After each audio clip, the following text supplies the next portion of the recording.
Hi, I'm Roger Heathers, and this is 10 mixing tips you probably haven't heard before. You'll have to excuse my lack of energy and the sound of my voice because I'm a little bit clogged up and ill today. Remember. So anyway, I've been wanting to make a video like this for a while, but I guess what kind of put me off is the idea that maybe I'm not as qualified as I could be to talk about this stuff. I'm no professional music mixing engineer or anything like that, but what I am is somebody who likes to find insights about things through videos and podcasts and blogs and all that sort of stuff, and mixing is no exception. Often I find when I look up mixing tips on YouTube and all these different places, I kind of come across the same stuff over and over again. So I don't claim this is going to be revolutionary or anything, but maybe you can get some insights from this, and hopefully my only goal with this is to help out people out there who might not have heard these particular tips, because I know that I love discovering them.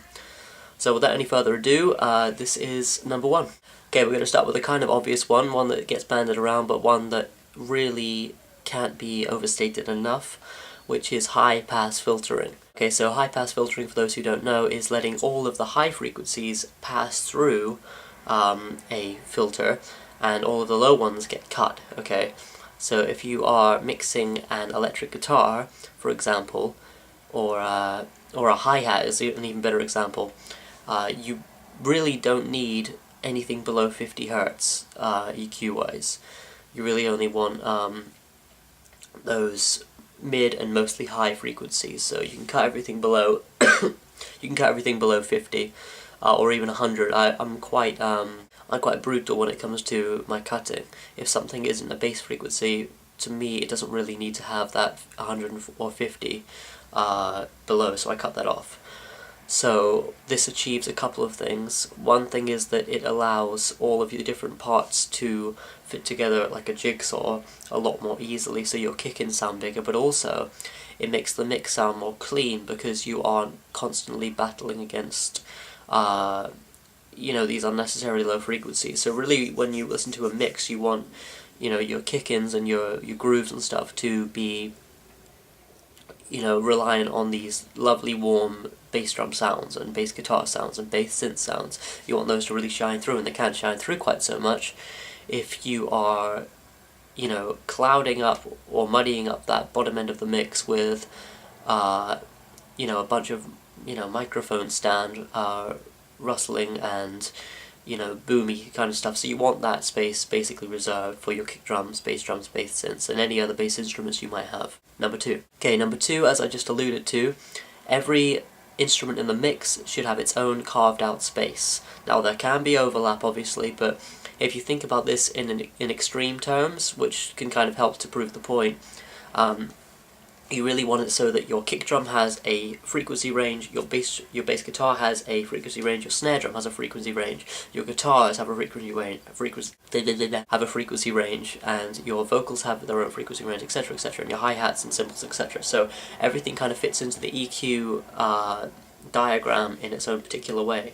Now you've got to be creative with this. You can't just constantly think of these things scientifically. You have to use your ears and your own personal judgment, but it can really help a kick-in sound great if it kicks into the chorus of the song and you have this mix that just explodes out because your bass guitar is just right there, right in the pocket, and your guitars are left and right and really separated out frequency-wise so that everything is much more audible and just more enjoyable to listen to. So yeah, everything should have its own particular space. The way I kind of tend to do it, and obviously this changes from mix to mix, but basically, as I alluded to in step 1, everything below 100 or 50, depending on the type of instrument, is cut for everything except bass drums, bass guitars, and bass synths. So I have a kick drum with a little peak at 100 Hz. I have bass guitar, a little peak at 200. Snare, I usually have a little peak at 500. My guitars I usually separate, so one has a peak at 1000 and a trough at 2k, and the other one's the opposite way around, so it'll have a peak at 2k and a trough at 1k, and that makes them really kind of like gel together, like they kind of like interlock. And then my vocals, I tend to take a little bit away at 2K, but I kind of tend to boost some body around 500 or 5K. And then obviously hi-hats and cymbals you want to kind of have at the top range, so everything kind of fits in like a jigsaw. Okay, number 3 is having a whiteboard. And now this isn't so much a mixing thing, but it kind of is. But one thing that I've kind of started to do with albums recently is I'll have a production whiteboard, and I'll show you mine now. I'll edit in a clip. So basically, along the top column I have everything that is an instrument, basically, and it allows me to kind of choose what the instruments are, so I don't have this mix with like a whole load of different things all scattered around, and it means that my DAW isn't messy all the time. And then down the side I've got the list of songs for an album, or this could just be one particular song, but having it written down, it kind of plays into the idea that, forget who said it, but when you're working and when you're trying to process things, the brain is a computer, it's not a hard drive, so it really helps to have these things written down. Okay, number 4. This is a vocal one. I'm going to have a couple of vocal ones now, I think, according to my little list. Okay, so this is a strange one. I heard this from somebody once, and for some reason it works, and somebody might be able to tell me the science on this, but when you're stacking vocals, you know, in a stack of like Queen-style harmonies, or, you know, you're just doing a stack of harmonies. And this could be for guitar, this could be for vocal, this could be for anything where you're stacking a number of tracks. The rule is basically this, in my mind. 1 sounds good, 2 tracks sounds bad and kind of phasey, 3 tracks sounds good, 4 doesn't sound so good, and 5 sounds good, and etc, etc. So odd numbers of stacking sound good. And it's just one of those things where you kind of got to try it for yourself. Like, I used to stack vocals in 2s, and it just doesn't sound as good to my ear anyway. Whether it's a placebo or not, I don't know, but give it a try for yourself and see what you think. Okay, number 5. This is another vocal one. So basically, if you have a vocal that sounds good and you recorded it well and you like the sound of it in general, but when you put it into your mix, it just sounds a little bit, it just sticks out too much. It's like a sore thumb. And it's not that the singing's bad or anything like that, it's just that mix-wise you've got this kind of like I don't know, it just sticks out of the mix. It's not like melded into the mix, if that makes any sense. So what I do to combat this is, you know, reverb's a good one because you're mixing it with the ambience of the track. If you got like a reverb bus that you're sending everything to, you can send your vocal to that reverb bus. But another one I tend to do, which I guess is just an extension of the reverb thing, is I will add a delay plugin to the channel. But I don't do it so you have this dit or anything like that. It's not, you know, it's not slapback delay or anything like that.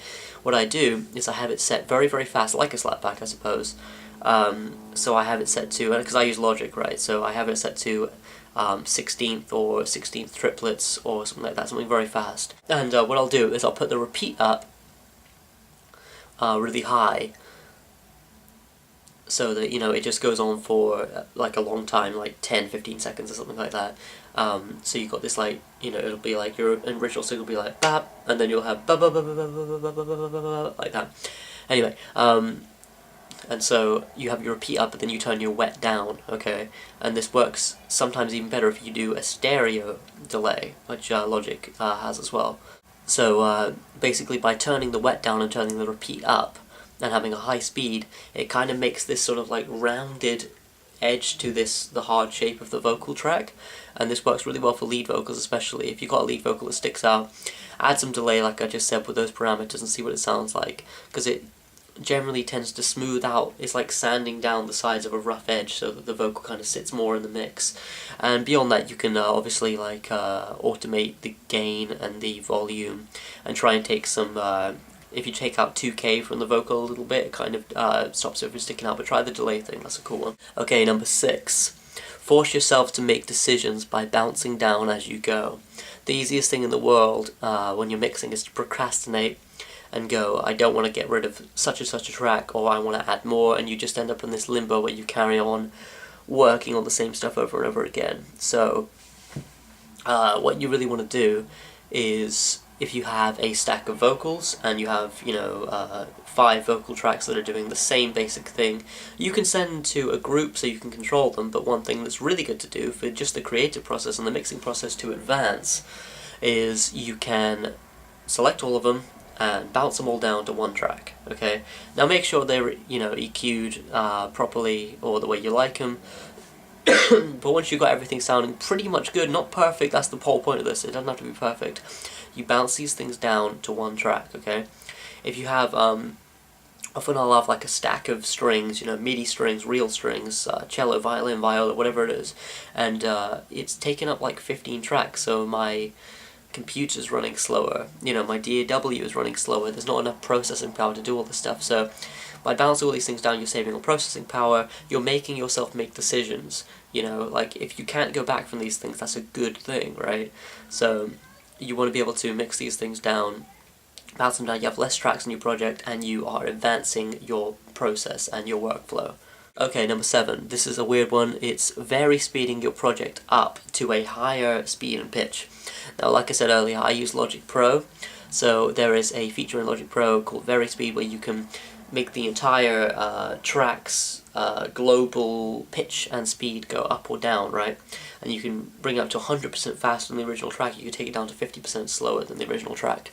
And you can record like this, you can play back like this, but for some reason, I find that by playing back the track at like 40% higher, 50, it doesn't have to be a specific amount, but playing back the track at a percentage higher than you recorded it at, like, it's almost like pressing the 45 rotations per minute button on a record player on a 33 RPM record. It just plays it faster, and what this kind of allows you to do is hear like this kind of cartoonish, high-pitched version of the track, and this does a couple of things in my experience. One, it gives you a break from listening to the track that you've been listening to for hours, possibly, over and over again at the same pitch, and you just you've become numb to it, right? So you kind of want to listen to it in a different way. So what I do often is I'll put up the vary speed to like 40 or 50% higher, and then I will stand up and walk around the room and drink some coffee or whatever I'm doing, and I can hear the track played at a higher pitch and speed. And for some reason this allows me to highlight some things, like I go, hang on a sec, that bass line, now it's higher, I can hear it a little better or more, like with more clarity. Like, hang on a sec, that bass line isn't really serving the song in the bridge. Or, why do I have so many hi-hat samples on the chorus? Because you're hearing things from a different perspective. So give that a go. If in your DAW you can play things back at a higher speed and tempo, give it a go and try it for yourself and see if it works. It might not, you might be thinking what's the point of that, but for me it really helps to hear it from in that different way. Okay, number 8. Try mixing in mono. Now this isn't that unusual a one. I think this is actually becoming a little bit more of an accepted thing to do. I think I've seen a few blogs and YouTube channels suggest this. But what this does is it allows you to not focus so much on your glorious stereo mix where you've got, your guitars on the left and your tambourine on the right, and you've got these crazy Beatles-esque mixes, right? Because I think sometimes that can be a bit of a crutch for your mix, right? So one thing you can do to deter yourself from making all of the glory of your mix be in its stereo image is put your DAW to mono. You can do this in Logic by adding a gain channel to your master bus or your master stereo out, whatever, and setting the gain to mono when you open the plugin. Okay, so what this allows you to do is hear the whole mix as somebody might when they're listening to, their kitchen radio or their phone or just stereo speakers from a way away, right? Once you kind of take some space away from, you sitting right in front of your stereo monitors, you get to actually hear these things a little bit more mono, basically. When you take a step away, you're hearing everything basically in mono. So if your mix sounds good in mono, it will sound good in stereo. If you got 6 guitars and they're not all necessarily supposed to be there, good mix-wise, making things mono can make you realize that, hey, I don't need that cool effect that is so precious to me in the mix, I can actually take that out because it doesn't serve the mix in mono. And when you make it stereo again, you've got your glorious stereo image, but you've also got a, you know, a conservatively mixed mono track as well. Now this sounds kind of boring, because obviously we want our mixes to be interesting and exciting and cool and having stereo things going on, like music's supposed to be exciting and fun, but you will have a more exciting, fun and cool mix if you mix in mono at some point during your mixing process, okay? Okay, number 9, send your mixes to some friends. Okay, so if you have friends who, not even necessarily are mixing engineers, if you have mixing engineer friends, send your mixes to them, but if you don't, if you have friends that are just into music, you know, interested in music, they listen to records, they have an opinion on how music sounds or should sound, okay, it really helps to have a second pair of ears when you're mixing. So if you get to a point with your mix where you're stuck, send it to a friend. If you get to a point with your mix where you're happy, send it to a friend, because there's probably things that you aren't hearing. I've had it quite a few times where we become precious about our mixes, you know, we become, you know, you kind of go, this is my choice and this is my art and this is what I want my mix to sound like, but what you can sometimes miss are details that you wouldn't be able to highlight by yourself, okay? So, like I say before, I've had mixes where I'll play it to my friends and they'll go, there's no body to your drums, you know, why is the track sound thin? And instead of taking offense to this, you can see it as, like, you know, a blessing. You can see it as a positive, that your friend is going, you know, hey, why has the kick drum got no punch to it? And then you can go beyond your normal judgment, and you can go, okay, I'll try adding loads of bass frequency at a particular loads of volume at a particular frequency to your bass drum or your bass guitar, and you can give the mix that much more body because your friend has suggested it. Or your friend might go, why are there so many acoustic guitar tracks? You only need 2, you know, and you've got 8 because, you know, you got carried away. So your friends can basically give you a different perspective and take on their feedback, because you know, a good musician, any good type of creative person or mixing engineer or any person like that can benefit from other people's opinions. You know, no one person has all the answers. Okay, number 10, the final tip for this video, is take your mixes for a walk or a drive. Not only is it good to get out of the studio or bedroom or wherever you are and you're mixing, because it's good to take a break, but also you will pretty much necessarily be using a different set of speakers or headphones to listen to your mixes when you're out of the house. So you get on your jacket and you put on your headphones, or you get in your car and you put on your speakers and you've got your iPod with your new mixes on it, and you take a drive and your mind is in a different place to when you're just in the studio at your desk working, okay? So this can really help for a number of reasons. It gets you out of the house, it gets you listening to different speakers, different mixes.